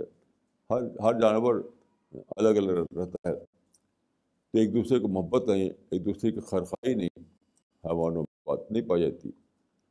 تو یہ بہت بڑی نعمت ہے کہ ہم ان رشتوں کی بنا پر، خونی تعلق کی بنا پر ایک دوسرے کی خیرخواہی میں ملتی ہے، ایک دوسرے کا تعاون ملتا ہے، ایک دوسرے کا پیار کو ملتا ہے. یہ اللہ تعالیٰ کی ایک نعمت ہے جو کسی اور کو حاصل نہیں انسان کے سوا اور جو مخلوقات ہیں. یہ ایک شور کی بات ہے. اور یعنی لوگ اس کو لیتے ہیں صرف یعنی مثلاً فیملی کی دھوم ہر جگہ ہے، بس فیملی کو لیتے ہیں بس ایک سوشل یعنی ایک سوشل تعلقات کے طور پر، اس کو شکر کے طور پر نہیں لیتے. ہر آدمی فیملی کی باتیں کرتا ہے لیکن بطور سوشل تعلقات میں اس کو لیتا ہوں شکر کے طور پر کہ اللہ تعالیٰ نے اگر جذبہ نہ رکھا ہوتا، اگر حیوان کی طرح معاملہ ہوتا انسان کا کہ جذبہ ہی نہ ہوتا، یعنی نہ خونی رشتے سے تعلق قائم ہوتا نہ رشتہ سے تعلق قائم ہوتا، تو ہم حیوان کی طرح ہوتے. تو ان چیزوں کو لوگ لیتے ہیں، لیکن لوگ لیتے ہیں کچھ سوشل معنی میں اس کو لیتا ہوں شکر کے معنی. اور یہی صحیح ہے اسلامی نقطہ نظر سے کہ آپ اس کو شکر کھانے میں ڈالیں. مولانا ان کا ایک اور سوال ہے، انہوں نے پوچھا ہے what is the importance of contradictory thinking, اس کے بارے میں بتائیں.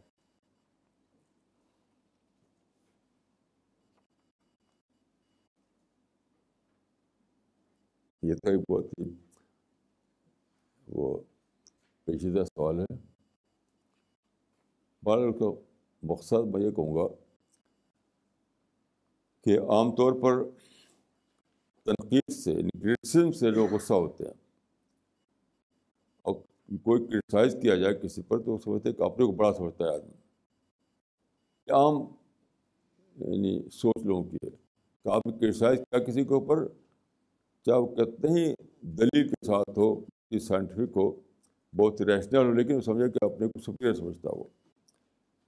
میں سمجھتا ہوں کہ صحیح کرٹیک وہ ہے جو اپنے کو الگ کر کے کرٹیسزم کرتا ہے. سچا کرٹیک وہ ہے جو کرٹیسائز کرتا ہے اپنے الگ کر کے، یعنی خود انتہائی ماڈسٹی میں جیتے ہوئے بھی دوسرے کے بارے میں کرٹیسائز کرتا ہے. وہ یہ کنٹراڈکٹری تھنکنگ، یعنی اپنے کو آخری حد تک ماڈسٹ ماننا، اس کے باوجود آپ جب دیکھیں کہ کہیں سچائی کوئی سچائی لوگ اس کو نہیں فالو کر رہے ہیں تو وہاں پر کرٹیسائز کریں آپ. تو دوسرے پر کرٹیسائز کرنا عین اسی وقت اپنے کو نتھنگ سمجھتے ہوئے کہ میں تو کچھ بھی نہیں ہوں. یہ ایک بہت ہی مشکل کام ہے. یہ ہے کنٹراڈکٹری تھنکنگ. لیکن اللہ تعالیٰ نے انسان کے اندر ایک کیپیسٹی رکھی ہے کہ دو کنٹراڈکٹری خیالات میں جی سکے. وہ کسی کو ایک فلاسفر نے کہا ہے کہ I am large enough to contain all these contradictions. تو یہ ایک بہت اونچی بات ہے کہ آپ اپنے آپ کو کچھ نہ سمجھتے ہوئے دوسرے پہ کرٹیسائز کریں. اور یہ اللہ تعالیٰ نے جو آپ کے اندر صلاحیت رکھی ہے اس صلاحیت کو زندہ کیجیے تو آپ ایسے بن جائیں گے. مولانا اگلا سوال ہے تمل ناڈو سے مولانا اقبال عمری صاحب کا. انہوں نے آپ سے پوچھا ہے what is the difference between pro Islam and pro Muslim. کیا what is the difference between pro Islam and pro Muslim. پورا مسئلہ ہوتا ہے وہ قومی، یعنی لوگوں کو اندر جو ہے مزاج قومی مزاج ہے. قومی مزاج ہے. اسلام ایک بالکل ایک آئیڈیالوجی ہے، پیور آئیڈیالوجی. تو پورے اسلام کا مطلب یہ ہے کہ آپ خالص ایک ڈیوائن آئیڈیالوجی کو لے کر سوچیں. اور پورا مسلم ہے کہ ایک قوم ہے، ایک ملت ہے، اس کو لے کر سوچیں آپ. تو بالکل دو الگ الگ سوچ بن جاتی ہے. جیسے مسلمان عام طور پر صرف کمپین میں جیتے ہیں، پروٹیسٹ میں جیتے ہیں، نفرت میں جیتے ہیں. وہ کیوں؟ قومی سوچ کی وجہ سے، قومی مزاج کی وجہ سے. اگر آپ کے اندر خالص اسلامی مزاج ہو تو پھر نفرت کی اور نیگیٹیوٹی کی کوئی گنجائش اس پر نہیں ہوتی. دونوں بالکل دو الگ الگ ہوئے ہیں. اسلامی ذہن سے سوچنا اور مسلم ذہن سے سوچنا دونوں بالکل الگ الگ ہیں. مسلم ذہن سے سوچنے کے معنی ہے قومی ذہن سے سوچنا، اور اسلامی ذہن کے معنی ہے یعنی خالص یعنی نظریہ آئیڈیالوجی کے اعتبار سے سوچنا. تو بہت فرق ہے.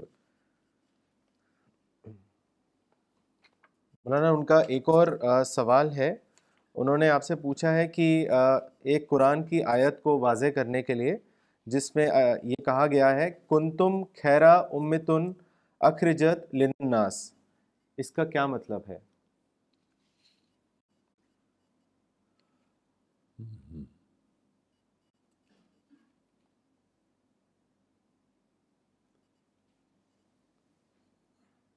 دیکھیے یہ خیر امت کا لفظ جو قرآن میں آیا ہے تو عام طور پر لوگ سمجھتے ہیں کہ سارے مسلمان خیر امت ہیں. یہ بالکل غلط ہے. سارے مسلمان خیر امت نہیں ہیں. سارے مسلمان تو ایک گروہ ہیں، بس ایک نسلی گروہ. اس آیت میں خیر امت سے بڑا صحابہ ہیں.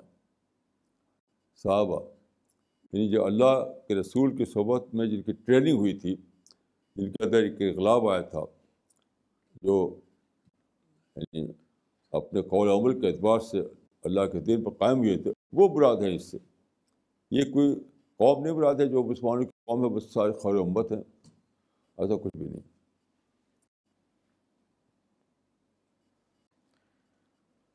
مولانا اگلا جو ہے وہ سوال نہیں ہے، ایک کامنٹ آیا ہے دوحہ قطر سے مولانا عبد الباسط عمری کا.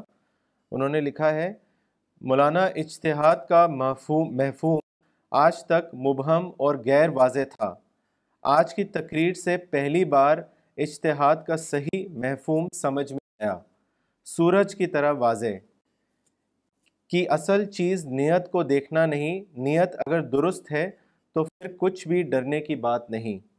جزاک اللہ خیر، اللہ آپ کی عمر میں برکت دے اور آپ سے زیادہ سیکھنے کا موقع دے. جزاک اللہ. مولانا اگلا سوال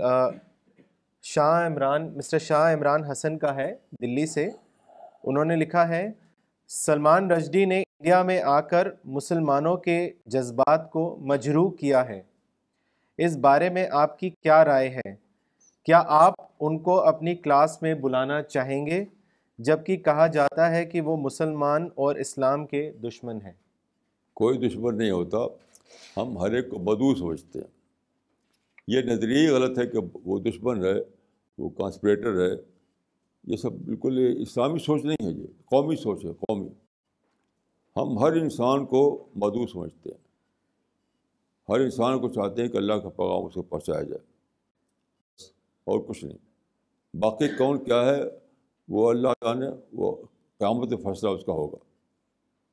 یہ سوچ کو میں اس کو باطل سمجھتا ہوں، باطل، کہ لوگوں کو کہا یہ دوست ہے یا دشمن ہے، یہ سازشی ہے، یہ فلاں، یہ سب جھوٹی سوچ ہے.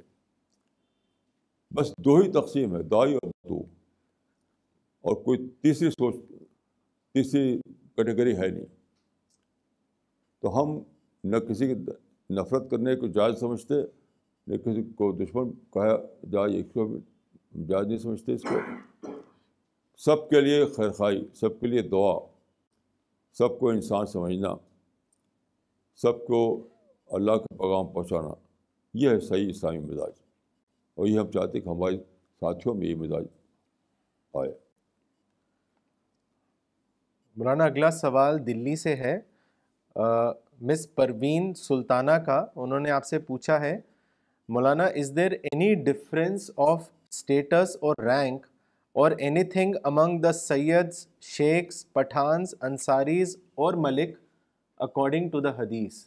نہیں یہ سب کچھ نہیں، یہ تو مسلمان نے بنا رکھا ہے یہ سب. اور زیادہ تر یہ انڈین سب کوارٹر کا قصہ یہ سب ہے زیادہ تر، اور ملکوں میں اب بھی یہ سب باتیں نہیں ہیں. یہ تو سچ پوچھے تو جو یہاں انڈیا میں جو ذات سسٹم تھا، کاسٹ سسٹم، اس کاسٹ سسٹم کے اثر سے یہ باتیں پیدا ہوئی. ابھی بھی یعنی انڈین سب کانٹیننٹ، اس کے باہر یہ بات ابھی بھی نہیں کہیں. آپ چاہیے عرب میں چاہیے، یہ سب کچھ نہیں. تو یہ انڈیا میں کاسٹ سسٹم تھا، اس کو مسلمانوں نے اسلامائز کر لیا. بس اس کا اسلام سے کوئی تعلق نہیں، مسلمانوں کا اپنے ماحول سے اثر لے کر کے ایسا ہوا ہے. مولانا اگلا سوال دلی سے ہے مس سکو مڈھا کا. انہوں نے آپ سے پوچھا ہے کہ مولانا صاحب، میں آپ سے یہ جاننا چاہتی ہوں کہ میں انہی چیزوں کو کیوں ڈیزائر کرتی ہوں جن کا پانا ناممکن ہے، ایسا کیوں ہے؟ اب پتہ نہیں وہ کون سی چیز آپ چاہتی ہیں، جب تک وہ اسپیسیفک نہ ہو ہم کیا بتائیں گے. بلکہ آپ چاہتی ہوں کہ یہ گھر اڑنے لگے، تو اب ایسی مثال دے تو بتاؤں گا میں کیا جواب ہے اس کا. جب تک اسپیسیفک طور پر نہ معلوم ہو کوئی رائے نہیں دے سکتی. مولانا on a general level lot of people say that کہ even practical things which seem to be gettable پر وہ ملتی نہیں ہے تو وہ مایوس ہو جاتے ہیں. نہیں، وہ جب تک مثال نہ دے اچھا ہم کچھ نہیں کہیں گے. جی مثال دیں کیا چیز. مولانا اگلا سوال بھی دلی سے ہے مس نیدا ملک کا. انہوں نے لکھا ہے کہ though patience is one of the greatest virtues but what should we do if at some point of time we feel that we are on the verge of losing patience. مولانا صاحب kindly elaborate on my question. ایسا کبھی نہیں ہوتا. یہ تو ان لوگ ہوتا جو سوچی سمجھی زندگی نہ گزارتے ہوں. اینیمل لائک، یہ تو اینیمل بیہیویئر ہے. مین اے تھنکنگ اینیمل. تو اپنی تھنکنگ کو ڈیولپ کیجیے. جو لوگ تھنکنگ ڈیولپ نہیں کرتے انہیں کے یہ سب پرابلم ہوتے ہیں. میں اپنے تجربے کی بنا پر کہہ سکتا ہوں کہ اپنی تھنکنگ کو ڈیولپ کیجیے اور یہ سب مسئلے اپنے آپ ختم ہو جائیں گے. اس طرح کا پرابلم ان میں آتا ہے جنہوں نے اپنی تھنکنگ کو ڈیولپ نہ کیا ہو. مولانا اگلا سوال ہے تمل ناڈو سے مولانا اقبال عمری صاحب کا. انہوں نے آپ سے پوچھا ہے کہ دعوت اور عبادت میں کیا فرق ہے؟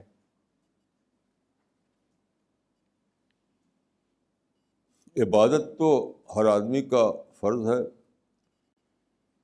یعنی جب آپ اللہ پہ ایمان رکھتے ہیں اور اللہ کی قربت چاہتے ہیں تو عبادت کا جذبہ پیدا ہوتا ہے.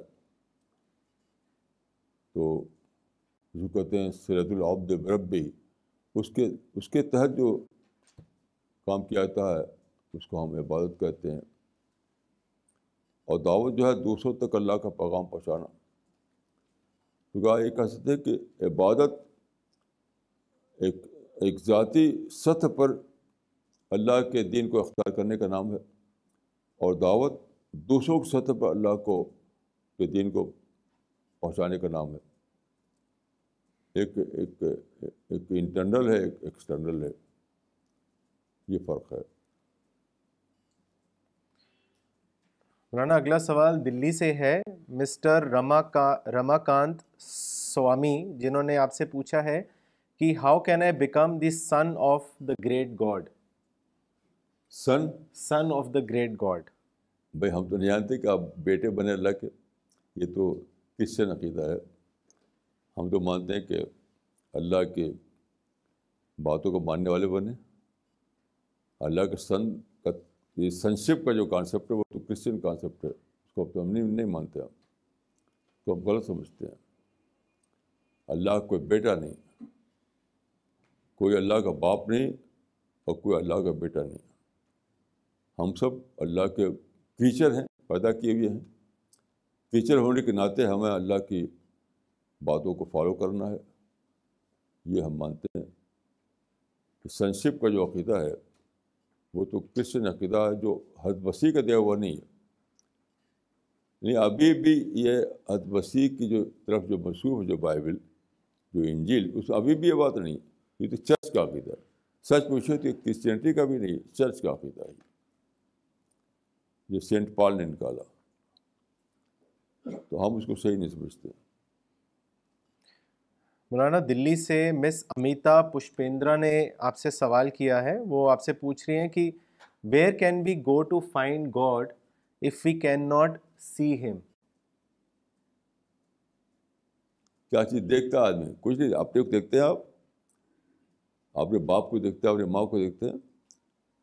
یہ بہت فلسفی ہے، بہت بڑی. کوئی بھی چیز آپ دیکھ نہیں سکتے ہیں. جو دیکھتے ہو تو اپیئرنس ہوتا ہے. تو اللہ کی کریشن کو ہم دیکھتے ہیں. یعنی آپ بھی اپنے اپیئرنس کو دیکھتے ہیں. اپنے وجود جو اصلی ہے، آپ کا مائنڈ، آپ کے سول، اس کو تھوڑی دیکھتے ہیں آپ. یا اپنے ماں باپ کو آپ اس کا ایک فزیکل اپیئرنس کو دیکھتے ہیں. اندر جو ماں باپ ہے وہ تو دیکھتے نہیں ہیں آپ. تو خدا کا معاملہ بھی ایسا ہی ہے کہ خدا کے کریشن کو ہم دیکھتے ہیں. خود خدا کو آپ دیکھنا چاہتے ہیں تو یہ نگاہ اس کے لیے کافی نہیں. وہ تو آخرت میں ہوگی انشاءاللہ. کہ دنیا میں جو ہمیں آنکھ ملی ہوئی ہے اس سے ہم کسی بھی چیز کو نہیں دیکھتے, صرف اپیرنس کو دیکھتے ہیں. ایک کتاب ہے, اس کا نام ہے اپیرنس اینڈ ریئلٹی, اور اس کو پڑھیے, بریڈلے کی اپیرنس اینڈ ریئلٹی. مولانا اگلا سوال کیا ہے مسٹر محمد زبیر نے. انہوں نے اپنی لوکیشن نہیں لکھی ہے.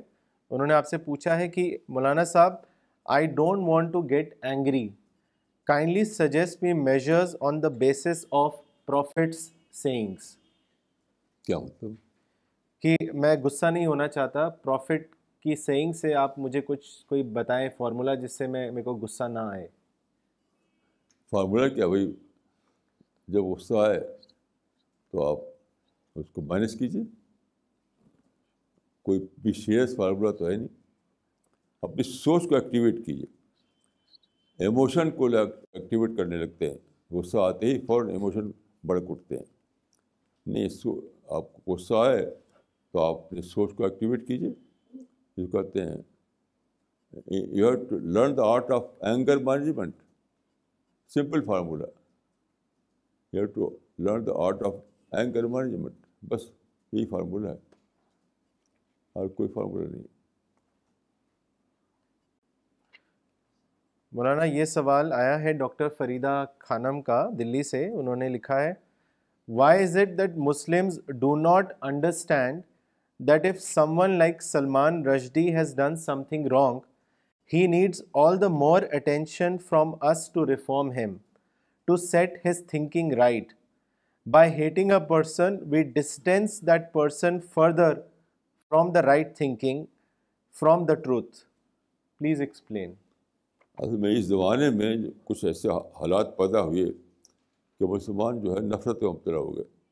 نفرت ایک قومی یہ بن گئی, وہ مسلمانوں کی یعنی قومی مزاج بن گیا مسلمانوں کا. نفرت نفرت نفرت, ہر ایک سے نفرتی ہے بس ان کو. یہ قومی مزاج بن گیا ہے. اس کے ذمہ دار ہمارے لیڈر ہیں, یعنی عالم اور مسٹر دونوں نے یہی کام کیا ہے. تو ایک نفرت جو ہے وہ نسل در نسل چل رہی ہے, جس کو کہتے ہیں ایٹیوسٹک انسٹنکٹ بن گئی مسلمانوں کی. ایٹیوسٹک انسٹنکٹ مسلمانوں کی بن گئی.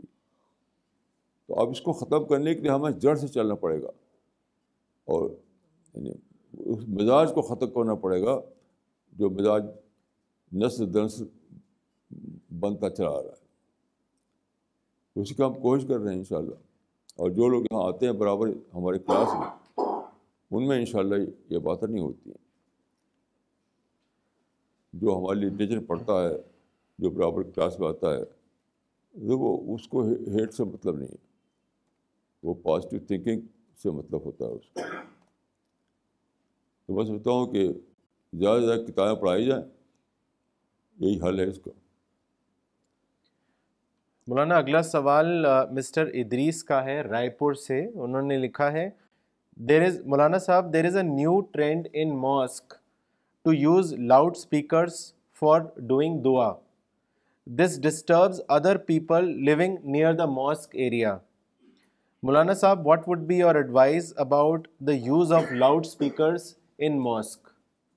یہ تو بلا شبہ ایک بدعت ہے, لیکن اب چونکہ آزادی ہے تو ہم روک نہیں سکتے کسی کو. اور یہ لوگ ووٹ دیتے ہیں تو پولیٹیکل لیڈرس جو ہیں ان کو اپنا سمجھتے ہیں کہ اگر ہم کچھ کریں گے غصہ ان کو تو ووٹ نہیں دیں گے. یہ ووٹ پالیٹکس نے اتنا زیادہ تماشا بنا رکھا ہے کہ ہر طرف لاؤڈ اسپیکر کی دھوم مچی ہوئی ہے. حالانکہ دیکھیے حدیث میں آتا ہے کہ بعد کے زمانے کے بارے میں, جب کہ زمانے میں بگاڑا جائے گا بگاڑ, تو رفعت الاصوات فی المساجد, یہ حدیث میں آتا ہے, رفعت الاصوات فی المساجد, جب مسجدوں سے آوازیں بلند ہوں گی. مطلب یہ لاؤڈ اسپیکر مراد ہے اس سے. اس کا دھوم مچی ہوئی ہے لاؤڈ اسپیکر کی. یہ تو رسول اللہ کے حدیث کے مطابق کہ بگاڑ کے زمانے کا فنامنا ہے. اور سب سے بڑی چیز جو اس کو جاری رکھے ہوئی ہے یہ ووٹ پالیٹکس. جتنے پولیٹیکل لیڈرس ہیں وہ چاہتے ہیں کہ اپیزمنٹ پالیسی اختیار کیے ہوئی ہیں اپنے ووٹروں کو لے کر کے. اس وجہ سے آپ کچھ کر نہیں سکتے, یہ جاری رہے گا, وہ کوئی اس کو روک نہیں سکتا.